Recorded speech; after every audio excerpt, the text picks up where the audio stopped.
Hi, నేను doctor Bhargav, joint replacement surgeon and arthroscopic surgeon. So జనరల్గా మనం slip disc or herniated disc అని వింటూ ఉంటాం. ఈ డిస్క్ ప్రాబ్లం ఏంటంటే జనరల్గా మనకి మెడలో కానీ నడుంలో కానీ తరచూ వస్తూ ఉంటుంది. ఇది ఏంటంటే రెండు ఎముకల మధ్యలో ఉండే డిస్క్ అనేది కుషన్ లాంటి సబ్స్టెన్స్ అన్నమాట. అది రప్చర్ అయినా లేదా అది బయటికి వచ్చినా కింద నరాలను నొక్కి మనకి కాలుకి లాగటం కానీ చేతులు లాగటం కానీ నొప్పులు వస్తూ ఉంటాయి. సో ఈ slip disc or herniated disc తరచుగా మనకి మెడ నడుము దగ్గరే ఎందుకు వస్తూ ఉంటుంది అంటే జనరల్గా ఇవి most mobile segments of the spine, అంటే పూర్తిగా మూమెంట్స్ ఎక్కువ ఉండే స్పైన్ అన్నమాట. మన మెడ బరువు అంతా కూడా మన తలకాయ బరువు అంతా కూడా మన మెడే మోయాలి. అట్లాగే మన బాడీ వెయిట్, మన పోస్చర్ వెయిట్ అంతా కూడా మన నడుము నుంచి వెళ్తూ ఉంటుంది. సో జనరల్గా ఇది నడుములోనూ మెడలోనూ తరచుగా వస్తూ ఉంటుంది అన్నమాట.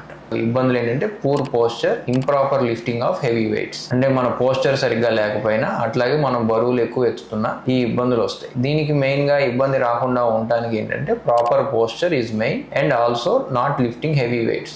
మన బరువులు ఎత్తుతున్నప్పుడు మనం మోకాలతో ఎత్తాలి, మన నడుముతో కాదు. ఈ స్లిప్ డిస్క్, హెర్నియేటెడ్ డిస్క్ మనం ప్రివెంట్ చేయాలి అంటే మెయిన్ గా ప్రాపర్ పోస్చర్, అట్లాగే core strengthening exercises and sitting breaks. ఎక్కువసేపు కూర్చోకుండా ప్రతి 30 minutes కి ఒక 10 minutes లెగిసి వాకింగ్ చేస్తే మన స్పైన్ స్ట్రెంత్ గా ఉంటుంది and we have a healthy spine.